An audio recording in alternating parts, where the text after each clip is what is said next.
My name is Tyler Fornes, and I am one of the co-hosts of the Good, the Bad, and the Hungy AEW podcast here on the Voice of Wrestling Podcasting Network. We take a broad scope approach to the world of All Elite Wrestling and the entire universe of Tony Khan. We talk about the big matches, the big stars, the promos, the storylines, and we also look at it from a big picture perspective. How are things going to change over the course of the next 10 years with AEW still in the picture? How are companies like WWE going to adapt and adjust to AEW? Are they going to be a similar way like they did with WCW in the late 1990s? Will there be a counterpunch? We talk about all of that and more on The Good, the Bad, and the Hungy every week on the Voices of Wrestling Network. This podcast is a member of the Voices of Wrestling Podcasting Network. Visit voicesofwrestling.com to hear the rest of our great podcasts, as well as show reviews, columns, opinions, and updates across the world of wrestling. Competition starting to get thick, it's the click, so I hope you watch your A-game. A-man, no rain from the track when we unite and spit. This is an A-game, better bring your A-game. Competition starting to get thick, it's the click, so I hope you watch your A-game. A-man, no rain from... And now it's the Mike and JD show, and I am your host, Mike Gilbert, and I'm joined as always by JD by God Oliva. How you doing, JD? It's been a week. Not bad actually. Lot of interesting personal stuff going on. All good, man. All really, really good stuff. So it's been a tough year. I've been talking to you about stuff like, with my dad going and doing therapy and stuff. And I got to be honest with you, man. Like this is the last 6-7 weeks have been like some of the best 6 or 7 weeks that I think I've had in a long time. So I'm feeling very good about stuff right now, man. How are you? That's good. I too am doing good. I'm a little tired today, even though it's only 5:45 p.m. where I'm at. So I don't think I have the right to complain about being tired, but I did have an early wake up call this morning. Hey, before I get into the story, everybody hit the like button. Throw down a comment and make sure you subscribe to this channel and help us defeat the algorithm. When you guys do that, it actually sends a signal to YouTube that we got some cool stuff going on over here and invites everybody else to show up and hang out with us. And we would greatly appreciate that. And then if you are so inclined, head over to patreon.com/the Mike and JD show. We always have a ton of content going up. And if you're interested in JD and I breaking down our entire Wrestling Observer Hall of Fame ballot, we did that. We went by category, and we had a good argument. So me and JD kind of got in my face a little bit. So that was good. It's good. Yeah, good for fucking radio. asshole. Yeah, as per usual. So that's good. So please head over there. I did clip some of this stuff. So some of the stuff's already on YouTube, but the entire video and audio is over on the Patreon. So please go over to patreon.com/the show. Who do we argue about? I forget. The Hardy Boys. No, not that one. The Young Bucks and Moxley. That's right. We did. I voted the Young Bucks and you didn't. And you voted for Moxley and I didn't. And so now we're like bitter enemies. I hate you. I fucking hate you. It's so weird. That's what we do, right? We hate people who don't vote like us, right? Isn't that how that's supposed to go? That is, by the way, I thought I had one of my best Facebook posts ever. Oh Lord. Yeah. No, I said, look, I don't hate anybody for not voting the same way I do. I only hate people for not liking the same football team, and I got a good laugh out of everybody because I felt like some people needed to laugh and heal. So hey man, for the record, John Muse just texted me. He voted for John Moxley, so he did, but he also voted for the Young Bucks. So I mean, so if we ever get him back on the show, we can do a 3-way yell at each other. Yeah, I have to submit my ballot. I haven't submitted my ballot yet because it's due today or no. It's due tomorrow. Tomorrow. I texted Jeremy. We're good. Okay. I'm good. I'm fine. Yeah. I'm fine. But I'm doing great. I also have had kind of a good week. So I've had a really huge company kind of wanting my services outside of the military. I'm over 20 years now. I'm still like under contract, but I can retire at any moment now that I'm over 20 years. I mean, it would have to go through an approval process. I think that'll get approved. Well, I've been talking with this company since July, and I talked to them earlier this week. So if you guys notice, my background is no longer my son's dresser and like diapers above the head and all that stuff. It's actually like a normal looking background. I have my degrees behind me and my rank, and I have some other cool stuff. I'm trying to have like a professional looking background because I did 4 webcam interviews this week and 3 of them today. And because they're on the East Coast and I'm in Hawaii, my first interview was at 6:00 this morning. So I actually had to get up at 5 or 4:30 a.m. Hit some coffee up and then put on a show for these people, and hopefully they will pick me. Mike Gilbert is all WWE ID. Well, the company is on the East Coast, and but this is a Fortune 500 company. I don't think TKO is Fortune 500. I don't believe that they are. They can't be. I have no idea what TJ. No. I don't know. No, this company is actually like probably Fortune 100. It's a huge corporation. So we'll see. What's that? You going to work for Enron? Probably BlackRock, probably do that. Like, just go to the dark side. What was that company that? What was that? Oh shoot, the paramilitary company that like Blackwater. Is that what it was Blackwater? called? Yeah. It's so funny when I was in Afghanistan the first time, as I had heard of Blackwater, but I'd never actually seen like anybody that worked for Blackwater. And then I worked for the hospital, for the trauma center there. And we had a local national there, like a Afghani person, was kind of helping out our military, and they got caught in the crossfire and they got hurt pretty bad. So they flew them to our hospital, and our medics took care of them, did surgery, all that stuff, took good care of him, and nursed him back to health. And then I had to escort him back to his town, right? And I was like, well, how do I do that? Because he apparently lived like 3 hours away by car. I was like, you guys want me to convoy over to this guy's town? And they go, no, you're going to have to get on a plane. I was like, okay, well, that's good. And then you just drop him off at the base that's nearest his town. I was like, okay, that's good. So we get to the flight line. I'm like escorted by an ambulance to the flight line, right?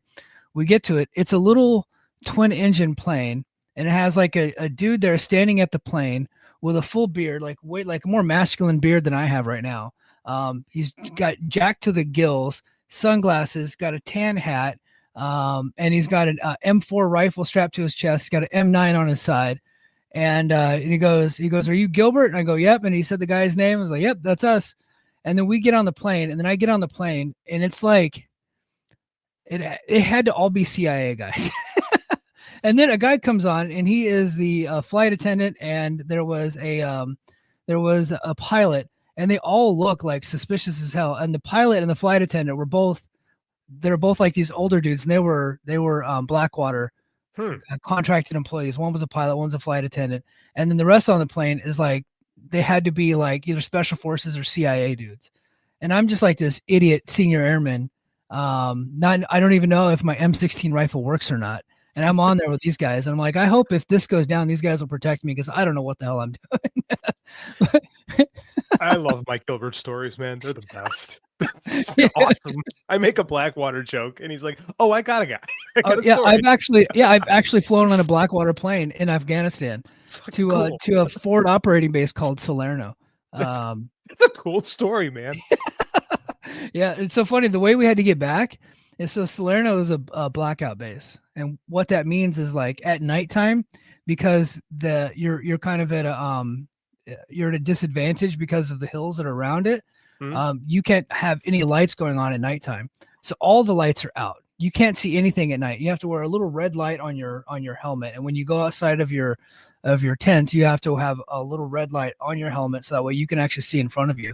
And so I have to go, and I'm pretty sure they were like just army cats. I had to go line up with those guys, and then we go to the flight line. There's a plane on the flight line, but because it's blackout, we can't hear it. Its engine is, we can hear it, but we can't see it. Its engine is running, but we cannot see it because it's so dark out there.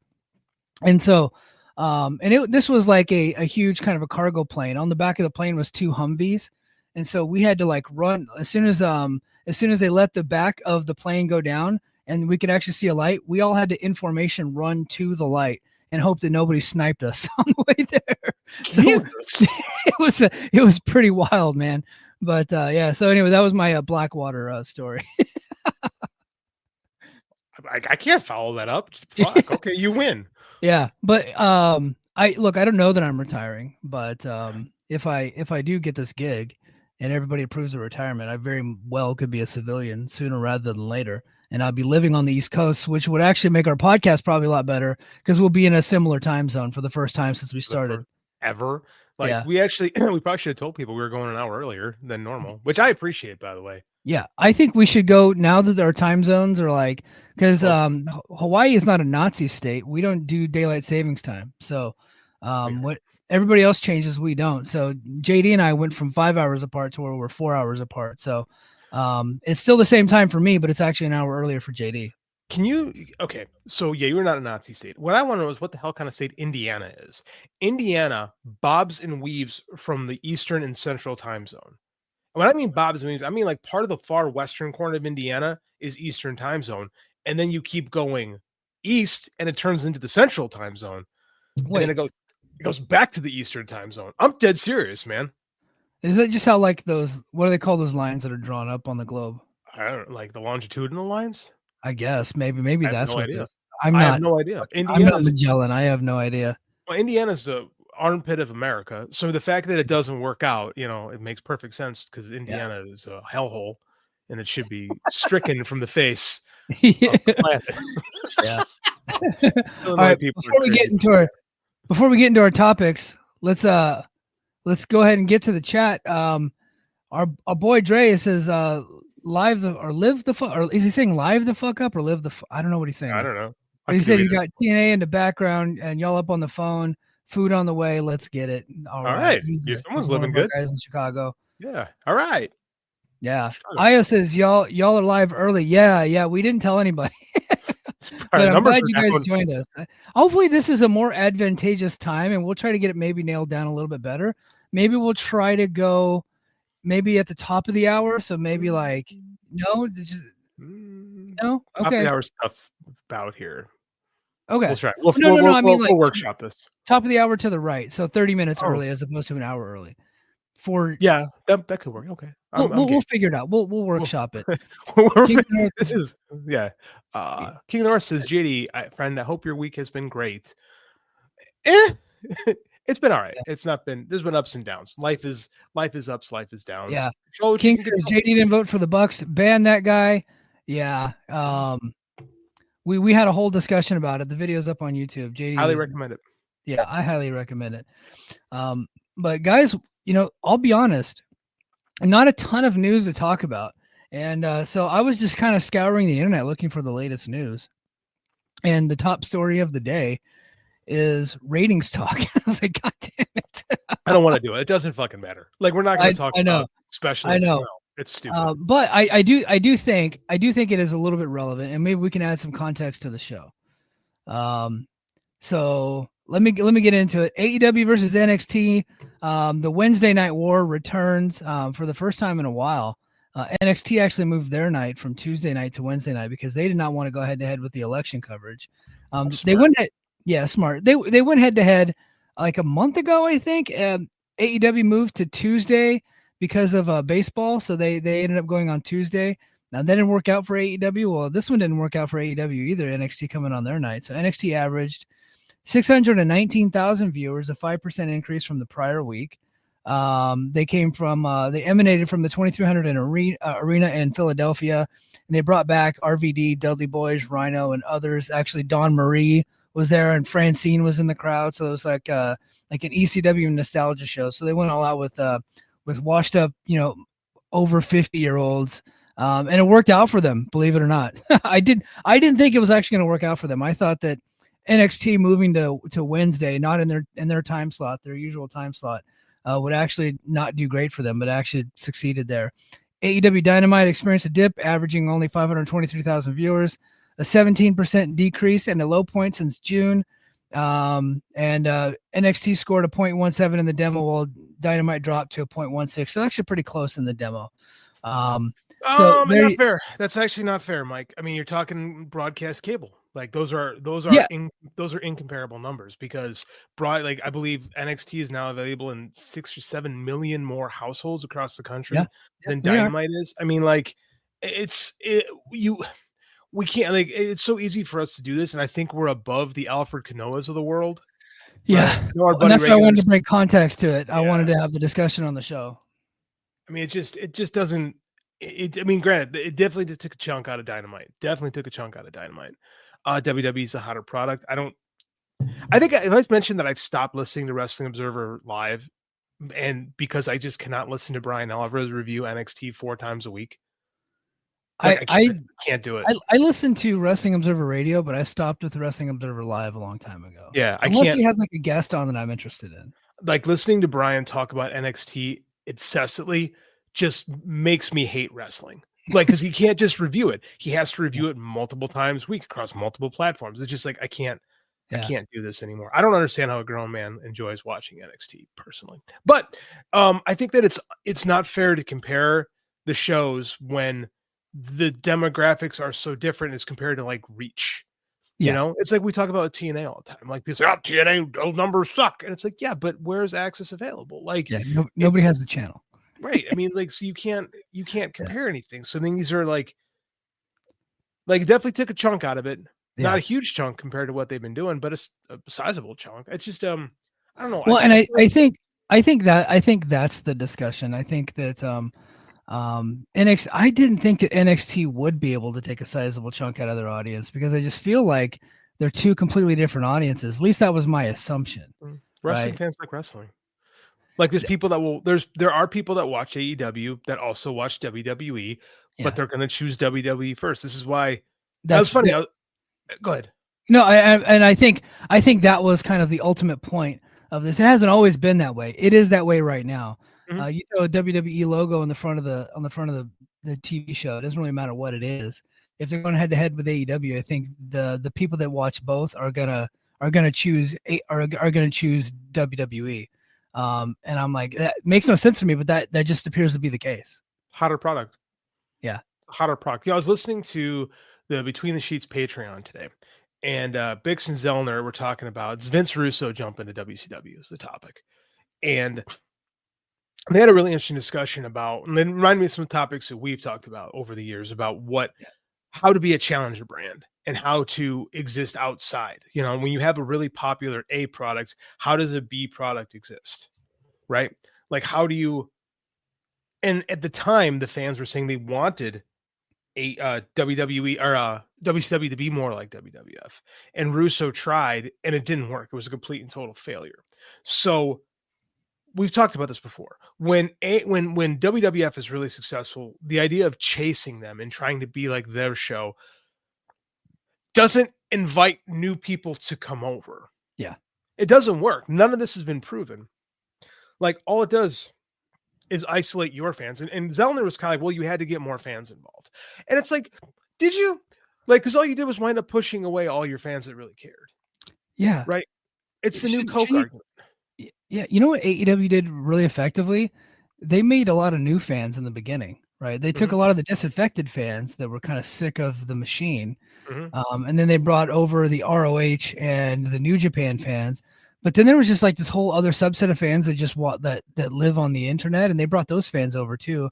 And then they got onto TNT and TBS, and they created new fans. And it seems like that is no longer happening. Like there's so many that are watching both right now. And when you watch AEW, they opened up with a WWE act under a different name.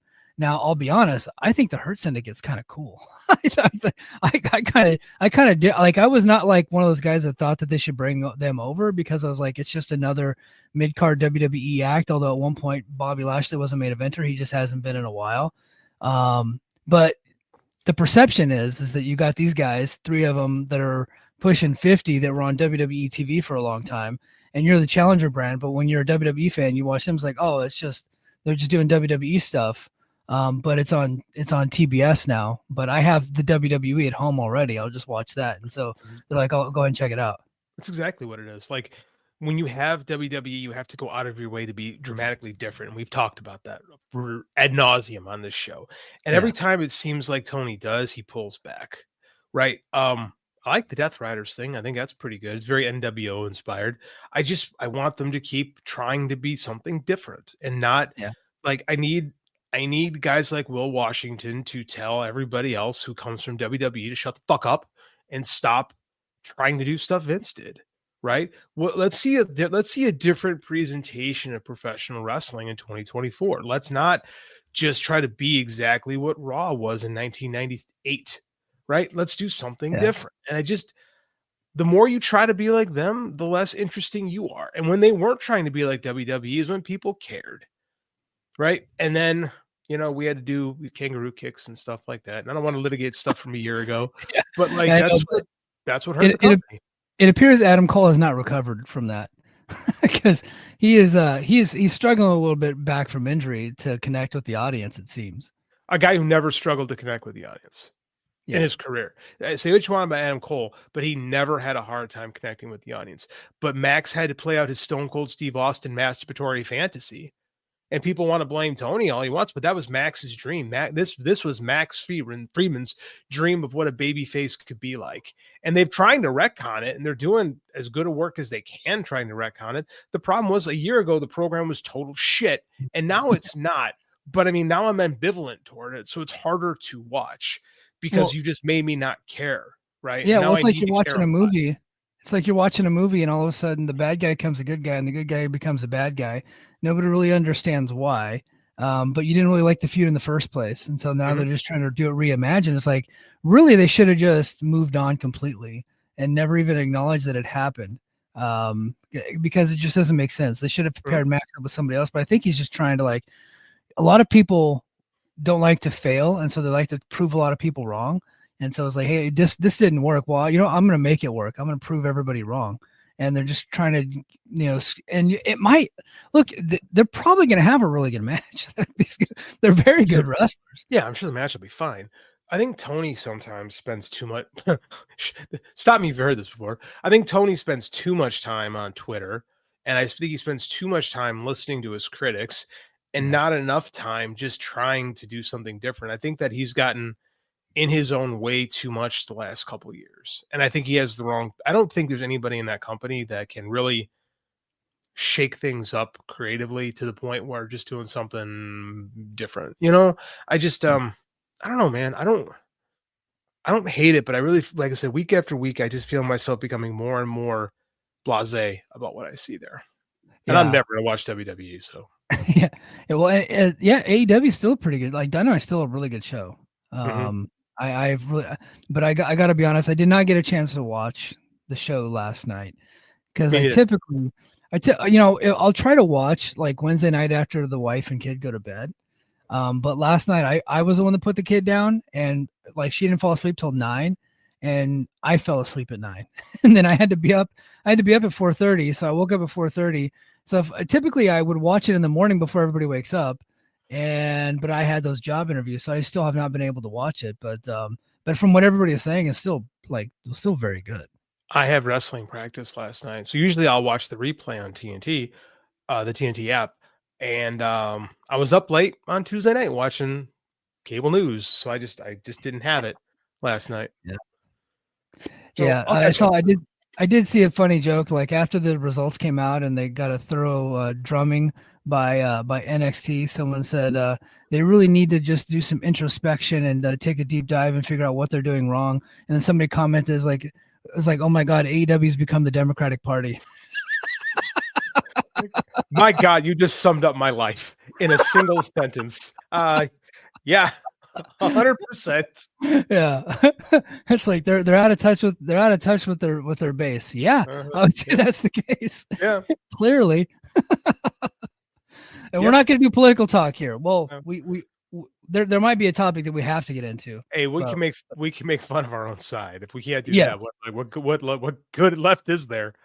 Yeah, I have even like I enjoyed the memes in 2016, even though I was really salty about that one.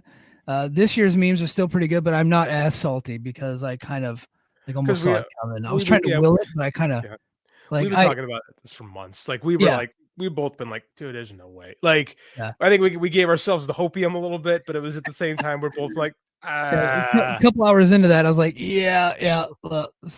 that's all she wrote, folks. Michelle texts me, she's like, how's it looking? I'm like, Matt's there, but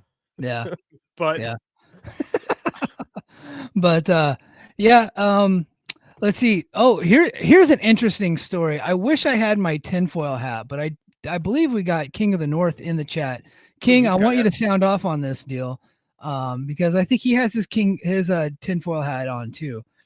There's a shakeup in the WWE production or creative or whatever we want to call it.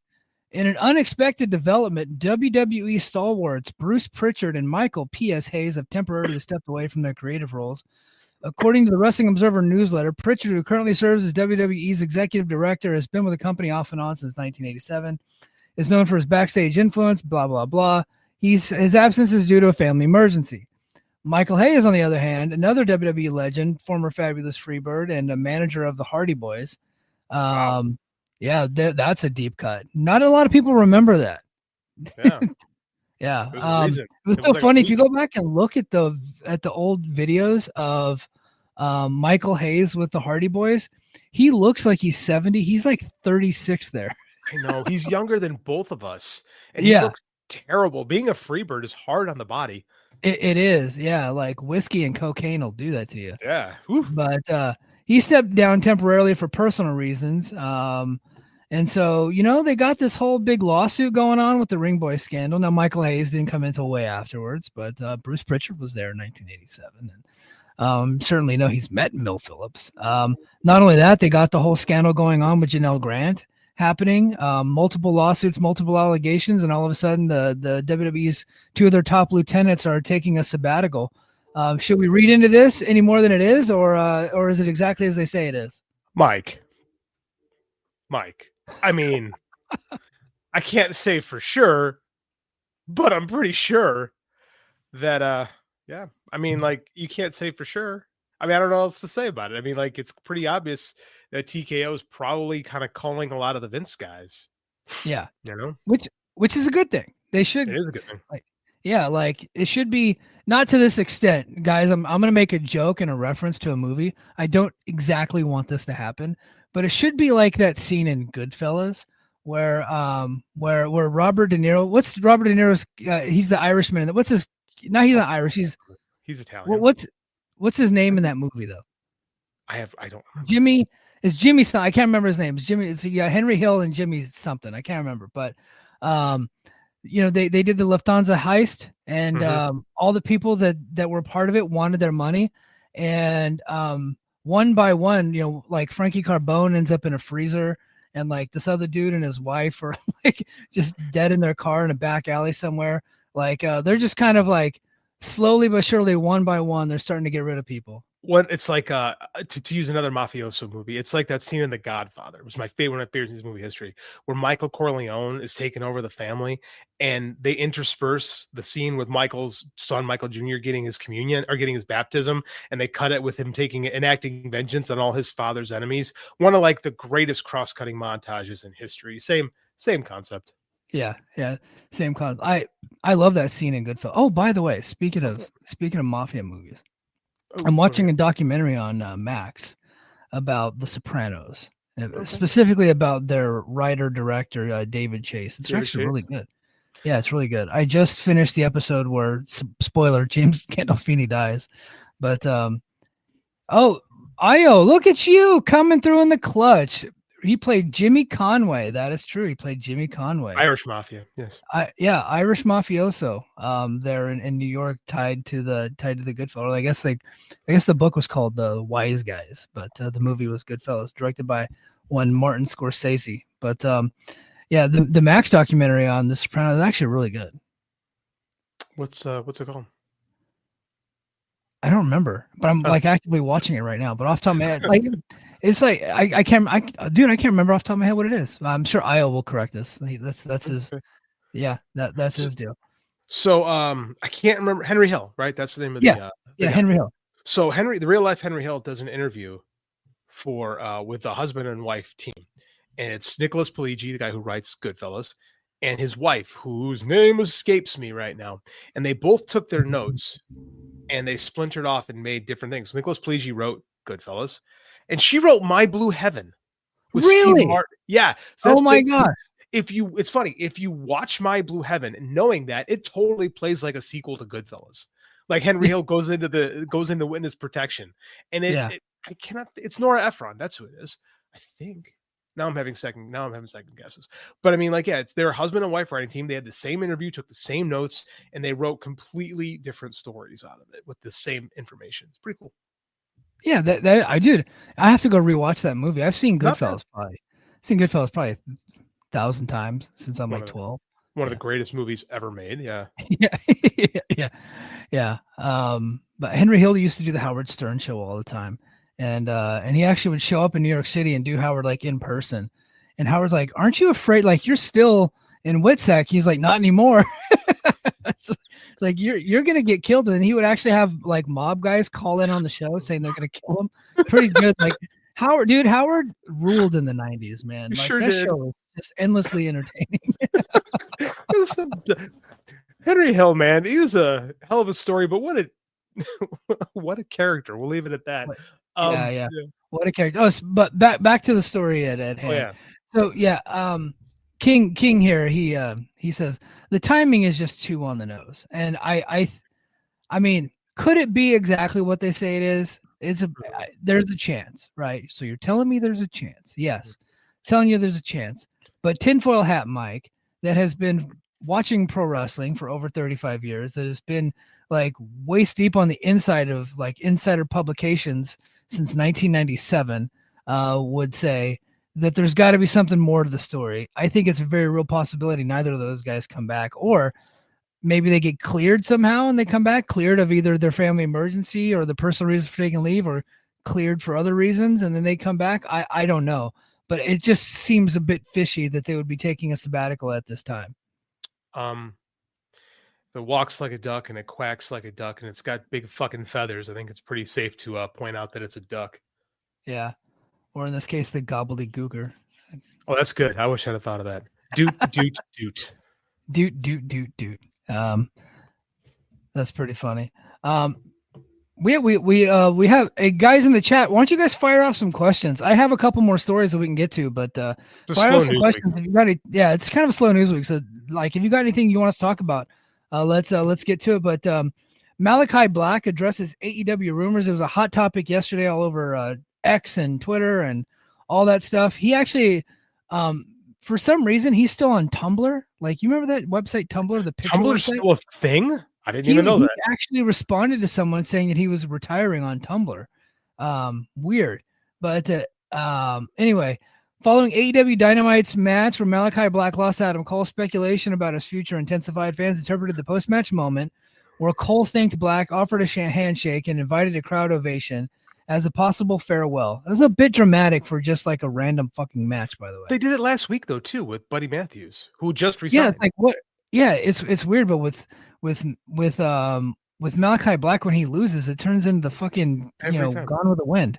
Well, to be fair, he puts his shoulders on the mat so infrequently that every time he does lose, people are like, this has got to be the end. He's gone. Yeah. Black quickly debunked these rumors, posting a video on his Instagram stories to clarify that he is neither injured nor retiring, nor leaving AEW. In the video, Black acknowledged that the rumors are frequently circulated after his matches and confirmed that he hasn't been injured in over 3 years. He also took the opportunity to reassure fans that he's fully committed to AEW. Well, I don't know about that one. Black's statement dismisses retirement talk, emphasizing that if he were to retire, he would announce it himself. Black's career has had past setbacks due to back injuries, but with his health intact, he plans to continue leading the House of Black. This is according to one Malakai Black. Wrestlers typically don't lie about when they're leaving a company, do they? Never. A wrestler lie? Like, get out of here, man. Although, to be fair, it's not the first time Malakai Black has posted videos saying he's not leaving AEW, and he has not, in fact, left AEW. That is true. He has not lied about leaving AEW yet. Still time on the clock. It could very well end up that way. I don't know what's going on with this guy though. I think I'm pretty sure I saw somewhere, maybe it was Fightful Select.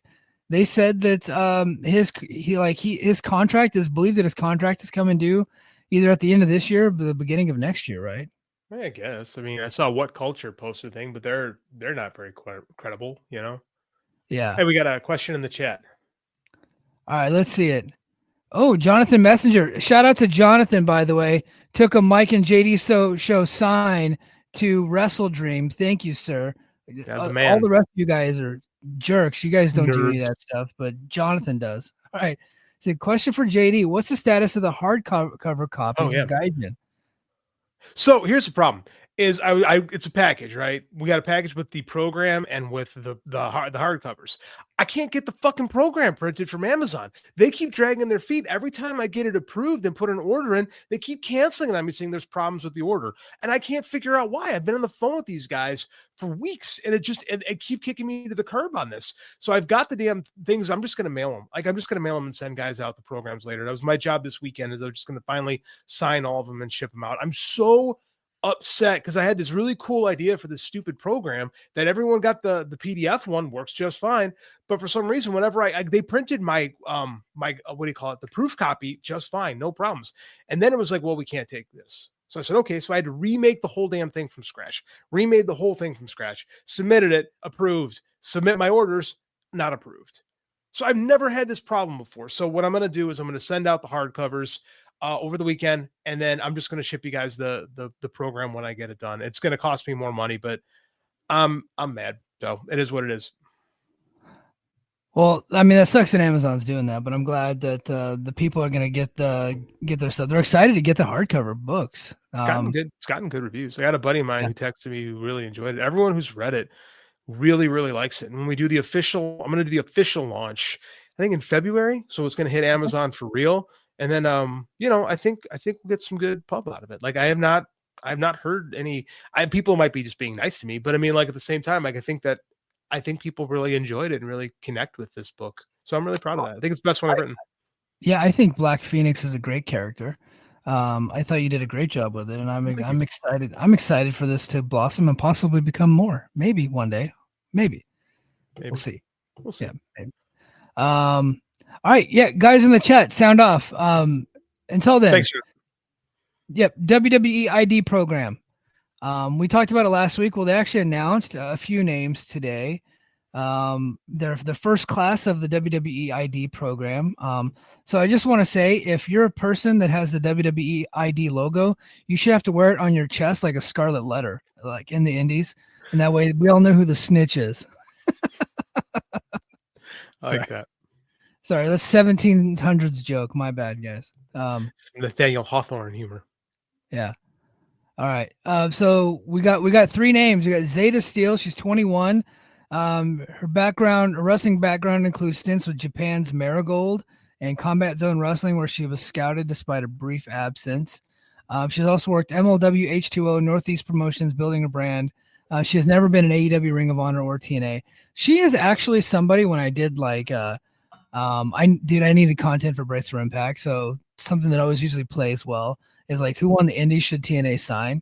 And and so I kind of got a list of names from different people that actually pay attention to the indies, and Zeta Steel was the first name on that list. They're like they have to sign her. She's 21. She's actually pretty decent in the ring.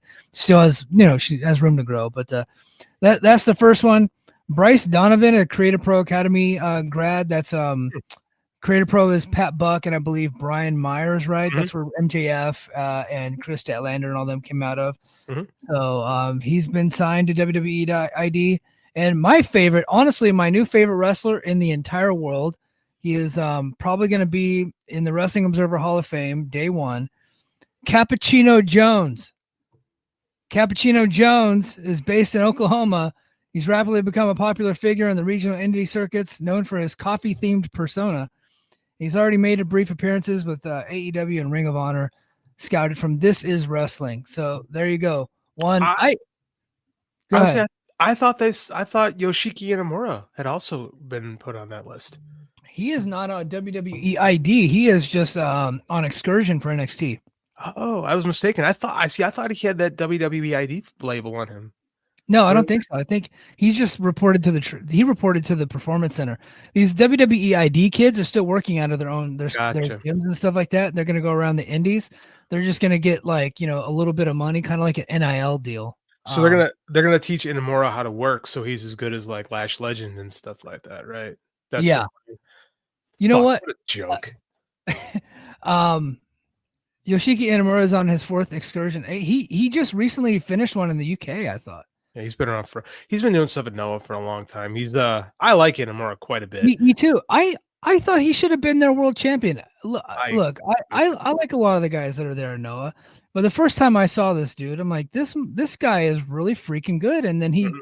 kind of updated his character. He called himself Yoichi. He went on excursion, had kind of a cool new gimmick, and he's really freaking good. And Mhm. Noah just never really gets behind him. They just end up sending him off to other places. And he's like 30.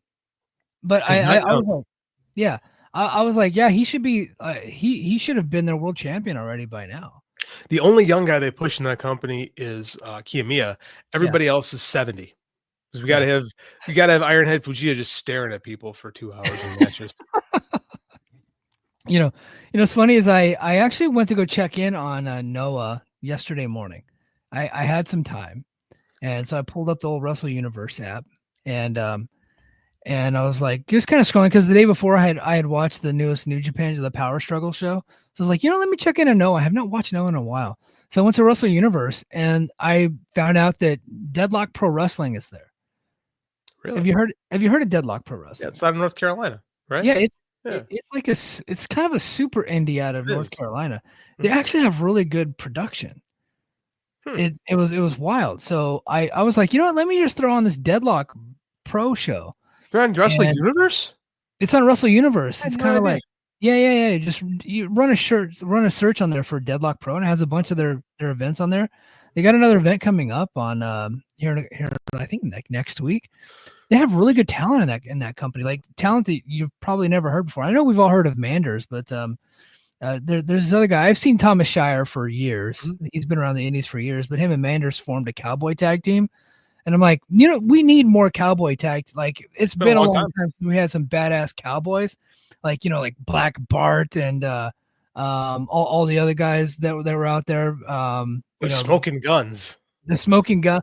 They were cheesy cowboys with No caps. shit, they were cheesy cowboys. I'm talking like 80s, like old school beat your ass, like Stan Hansen type cowboys. The Texas Outlaws. Yeah. So they're a really good tag team.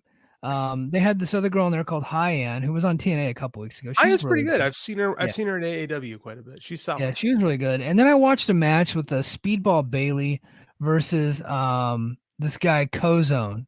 God, what was his name? Kozone. Does somebody know what Kozone's name is? I actually tweeted about him. This match was so good. The crowd ate it up. It was in Charlotte, North Carolina, which I'm obviously very interested in what's going on in Charlotte these days. But it was in Charlotte, North Carolina, and this guy Kozone, he looks like a megastar. Yeah, it's LeBron Kozone. How did I miss LeBron? LeBron Kozone, but it's L.A. Braun.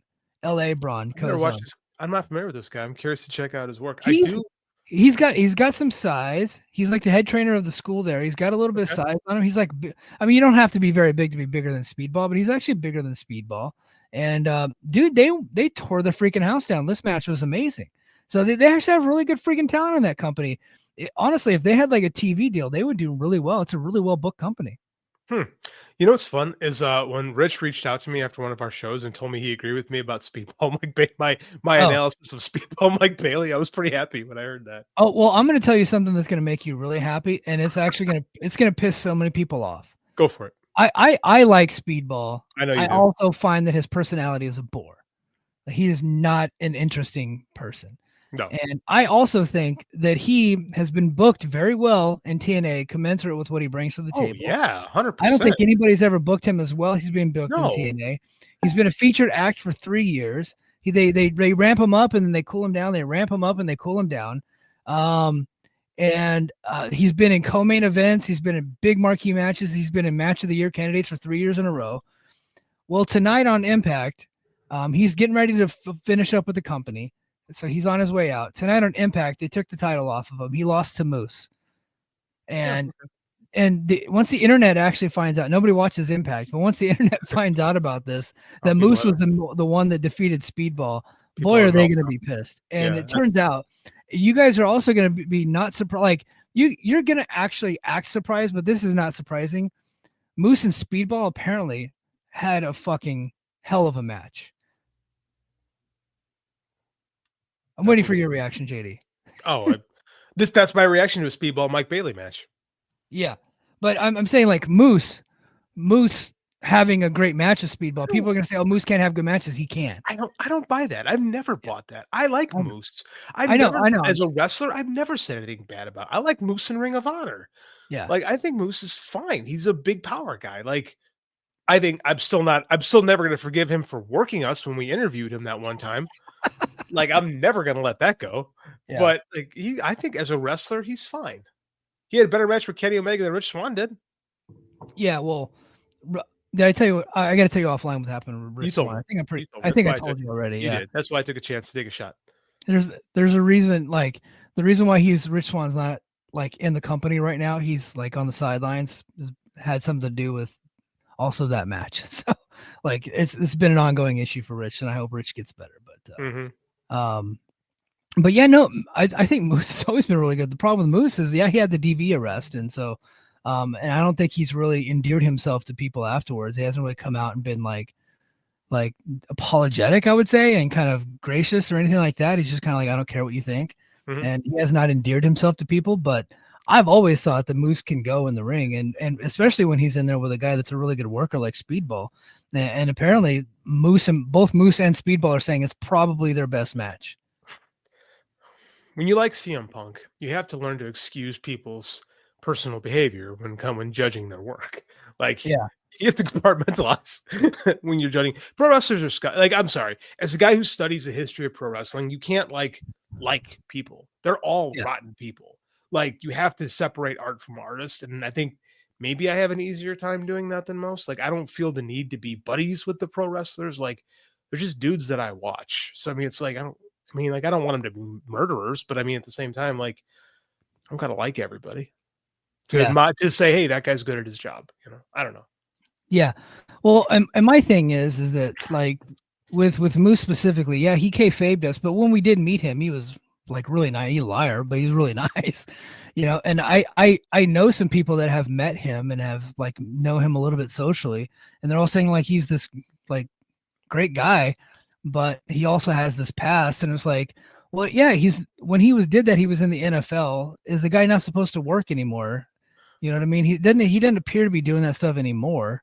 And hopefully he's learned and grown from it, but apparently he just has not, really gained any fans because of that. So I'll be honest with you. This is a JD Oliva thing. I have to believe people can change. Same here. Like, I have to. It's my job. Like, I'm a teacher. Like, we find kids, and like, you by the time they get to us, a lot of times that they're too set in their ways. And like, it's sad to say about 14-year-olds, but it's the truth. But I mean, like, I have to. My job is to literally make people the best versions of themselves. And I've always kind of had that where, like, maybe I'm a bit naive, and I'd rather be a bit naive than jaded. Is I have to believe in the best of people. I have to believe that if someone is willing to change, that they can. That even people that made tremendous mistakes can be better. Like, did we all praise Steve Austin? Yeah. Right? Everybody praised. Go ahead. And Steve seems like he's like on a great path in his life. You know what I mean? Like the brother, I saw that brother giving his chicken a bath recently. Like, it's like, what's more adorable than Steve Austin on Instagram giving his chicken a bath? Like, and that's the thing is, I have to believe that people can make really awful mistakes and change, like, and try to be better people. And like, and I truly believe that if somebody makes huge mistake and feels legitimate remorse from it and works hard to get better, then that's okay. Like, I'm more of a, if something is a pattern of behavior, I think it's a problem. Like, I don't know, man. That's just me. That's how I get through the day. And maybe it makes me a bad person, but no, I know. I think that makes you a good person. And I think that a lot of people could learn a lesson there, because our society is so quick to just throw people away and demonize them when they're like that. You know what I mean? They say something stupid, they do something stupid, and I'm not saying that like they shouldn't be held accountable. They should, but how long do you hold that person accountable? Right? Like, when do you let them up for air? Right? When are they able to breathe again? The perfect example was, and I was talking about this, well, we were talking about it. What Jay Briscoe said in that tweet the long time ago was disgusting. Mhm. But then he apologized for it. Profusely. And apparently, and he made amends because there were some LGBTQ people in Ring of Honor. He went and made amends to them. And people never wanted to let that guy up. Like that was a guy, like executives, but then there were still fans like that did not want AEW to bring him in because of what he said. And I'm like the guy's got a family, right? Like he never reached the mountaintops because this thing kept holding him back. And yeah, it was what he said, and he should have been held accountable. But how long do you continue to beat somebody up for something that they'd said on social media? How long do you continue to beat somebody up for them doing something, maybe even something violent, something horrific when they were under the influence of alcohol? How long do you know what I mean? Like, especially when they were young, testosterone fueled people. Eventually you got to let somebody up and you got to give them an opportunity to make themselves better. I think young men are held to a degree of non-forgiveness in our culture. And I think we both have different views on this because I don't think either one of us loves the person that we were when we were younger. Right. Yeah. I don't love the person who I was 6 years ago. Yeah. So I'm always constantly trying to be better. I'll be honest. I don't really love the person I was 6 months ago. Yeah. Like, I'm a firm believer that life is ups and downs, and like, you can't judge a person by their best or their worst day. I'm a firm believer that if someone comes out of jail, they should be able to get a job. You know, if you've done your time, you paid your debt to society, that the court said this is what you owe. I'm a firm believer that we should give people a chance. And if they fuck you again, okay, then they're done.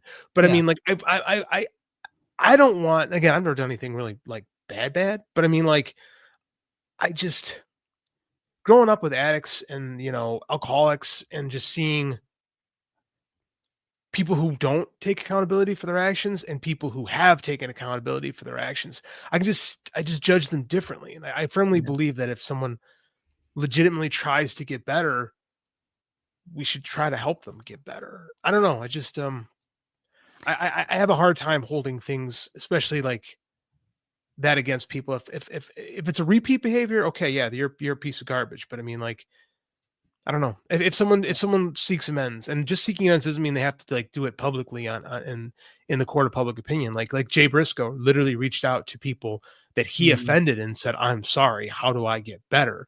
And like, isn't that what we teach our children? Yeah. Like I always teach my daughter not to hold on to resentment, and to, like, you know, like when she does something bad, apologize. And when somebody does something bad to her, like, you know, it's like stupid stuff on the playground. It's like, well, if they apologize, you know, just forgive them, and then you guys can move on together. And that's kind of something that we preach to kids at an early age, but then we seem to forget it when we're adults, and we treat other adults like they have no path to redemption. We're not willing to give them that path. We're very self-righteous. And I'm telling you guys right now, there is a thin line between righteousness and self-righteousness. And when you're not letting somebody up to breathe because of their past, and they're not the ones living there anymore, you are, chances are you're being self-righteous. I think that for me personally, and this is just in the last year, the biggest thing I've had to work through is resentment. And for a long time, I ran on resentment.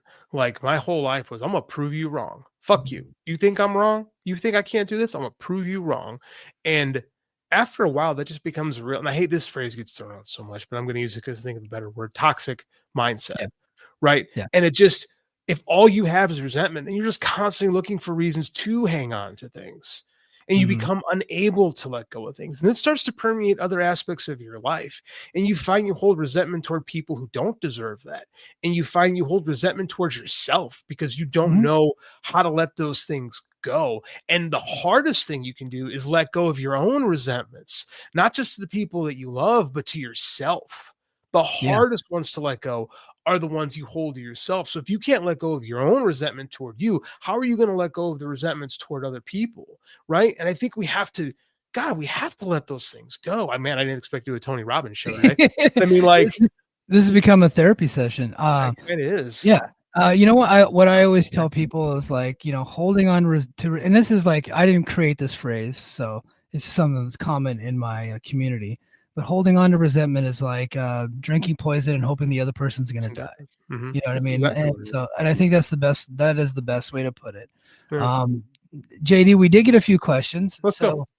Everything pro wrestling, brother man, says, how does one eat breakfast like pro. Seriously, what's going on with the VKM breakfast story? I don't know what that is. I don't know what that means. I'll say, Did you hear? Is there a story out there with Vince and his breakfast? I mean, if anyone has a crazy ass breakfast, I'm sure it's Vincent Kennedy McMahon. So Yeah. if there's something out there that I'm missing, please educate me. Yeah. Ewan, a Patreon subscriber. I wish I had a little ding button, ding for Patreon subscribers. Okay. Ewan says, regardless of whether you think she would win, what would you think about Gail Kim being on the Wrestling Observer Newsletter Hall of Fame ballot? Surely she has a better case than Trish. I think that would be tough to vote for her, but I do think that she has a better case than a lot of people in the modern category that were on there. She has a better case than Bray Wyatt. She has a better case than Asuka, I think. In the modern U.S., Asuka was never really like a mainstream star in Japan, and she came over to the States, and she's been a great star for WWE. I don't think she's been a top star for WWE. So I would say that Gail Kim probably has a better case than Asuka. And there's a few other people that I think she has a better case than.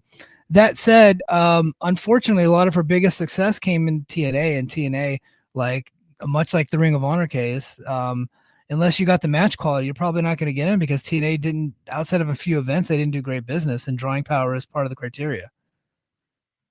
But she's hugely influential on women's wrestling. I will say that. Like a lot of modern women, especially modern Asian women, look up to Gail, and they really see her as like as one of the great women's wrestlers of all time. Should she be on the ballot? I would be okay with her being on that ballot because I think she has a better case than a lot of other people. I think Trish had some drawing power, actually. Right? I think she did. I don't know that she has a better case than Trish. She's a better wrestler than Trish, though. I agree with that. Yeah, and I think Gail Kim was far more important to TNA than Trish was to WWE. I will say that. Like because there for a while in TNA, their quarter hours when the women were on were way better than the men. Like they were the top draw. If you're just taking a look at the quarters, and I think people forget about the fact that TNA did actually really good ratings back in the day, and Gail Kim was a huge part of that. This is I never would have thought about that. I don't know how to feel about that. I don't think when I hear that, I don't think of Gail Kim as a Wrestling Observer Newsletter Hall of Famer. But I also didn't vote for Becky Lynch, who has the best case of any female performer to be in the Hall of Fame. Yeah. So I just don't feel I'm the right person to answer that because like, while I admire Gail Kim, I think her biggest flaw is that she just came around too early. Like she was too ahead of time. She was. You know, if she was around now, like if she was the same age as like Charlotte and Becky and them, I mean, she'd be a legend. Yeah. Right. Instead, she's just kind of she's like we talked about in our Patreon show. Like I think I compared her to talk about Rich. I forget. Like in the history of music, like the MC5.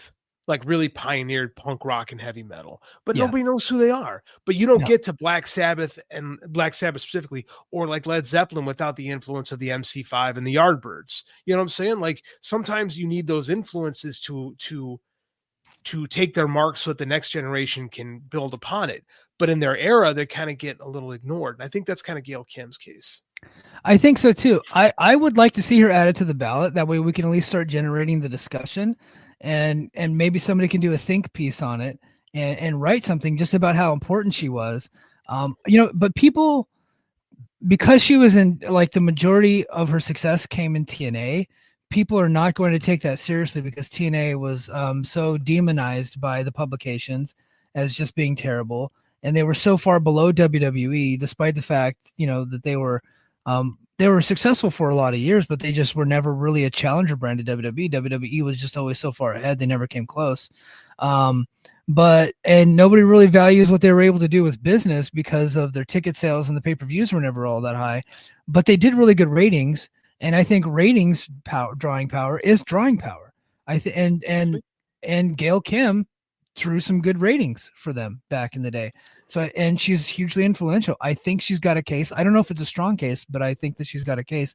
But there is, among Wrestling Observer Newsletter Hall of Fame voters, there is a TNA bias. There's also a Ring of Honor bias, to where if the bulk of your career came in either of those two promotions, it's going to be difficult for you. Mike, neither of us voted for Samoa Joe.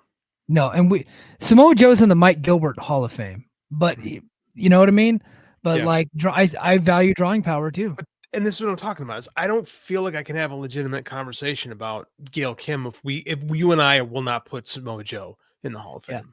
Yeah. You know? And the only way Gail Kim gets in there, and I'm not suggesting that Dave does this, is if he separates out a women's bracket. Dave will never do that. No. And I don't think that he should. I think that it should be equal. That's true equality. Here's what Everything Pro Wrestling was getting at. So TKO's Mark Shapiro spoke with Sherman 4949. I don't know who that is. Who is Sherman 49? Alex Sherman of CNBC. Sorry, it was asked about Vince McMahon. Said he's got some litigation he's working through, and frankly, he wants the privacy and the time to work through it, which is great because in the meantime, we're going to keep building TKO and WWE. And then there's this picture here. Said Shapiro says, I had breakfast with him a few weeks ago just to check in. Okay, that's news. That's what he's talking about. Been a long time. Haven't heard from him at all. Obviously, the series on Netflix came out, and I wanted to see kind of where he was at. By the way, he could have been more cooperative.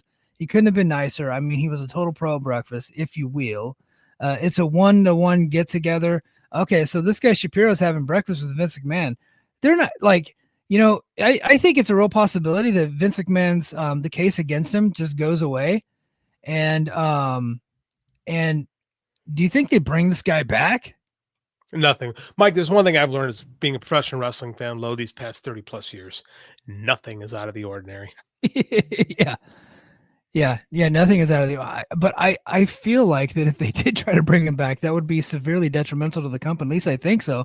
But I'll be honest, I don't think anybody really cares. I really don't. I have no faith that anybody really cares about that stuff. No, I'll tell you what's going to happen. If one day in some arena, Omaha, Nebraska, let's say, you're going to hear no chance in hell. And all those fucking WWE gurus will start doing all their bowing stuff and acting like Vince McMahon's the greatest thing in the world because they're a company that these are fans that turn their back on racism. They're the fans who turn their back on child abuse and rape and everything else that's awful in the world because they just like WWE wrestling.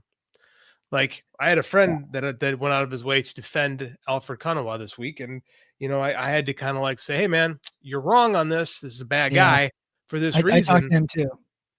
And I just, when you like that place enough, you just tend to ignore a lot of the things that make you uncomfortable about it. So the thing is, it's not even so, I do feel like they ignore some stuff.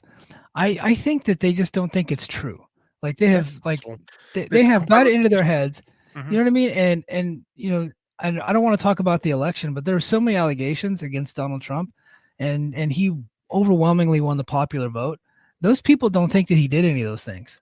No. They don't. A lot of I don't think that the rape allegations and stuff like that. I just don't think they think it's true. I think they think it was all like media bullshit and it was trumped up charges by a biased system against him, and none of it was true. And look, and we've seen allegations against politicians.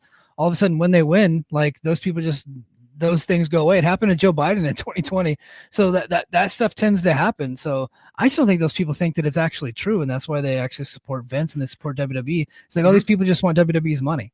That's what I said. They just turn their back on it because it's an uncomfortable truth, and it's very easy to say that's not real. Those are haters. They're just haters. They're not serious. They're just, it's disgusting to me. And especially if you're going to, and then, just that guy in particular. So, I don't know. Yeah. Alfred Konuwa is, he can't be defended. He can't be laughed off as a troll anymore. He is active participant in a cover up. And a smear campaign and a misinformation campaign. And he doesn't even get money from them. I don't know that that's true. I think our bosses said that they don't get money. He doesn't get money, but I don't know. I can't say for sure. I can't say for sure that he doesn't. Honestly, if you see me shilling that hard for somebody, a specific company, and defending them that hard, it's because they're paying me. I am not like people like I have been accused of being on TNA's payroll. I was like, guys, if you ever listen to my show, most of those people hate me. Right. Like I am not like just because I say nice things about them, you got to listen to all the bad things I say about them. TNA fan nation hates me.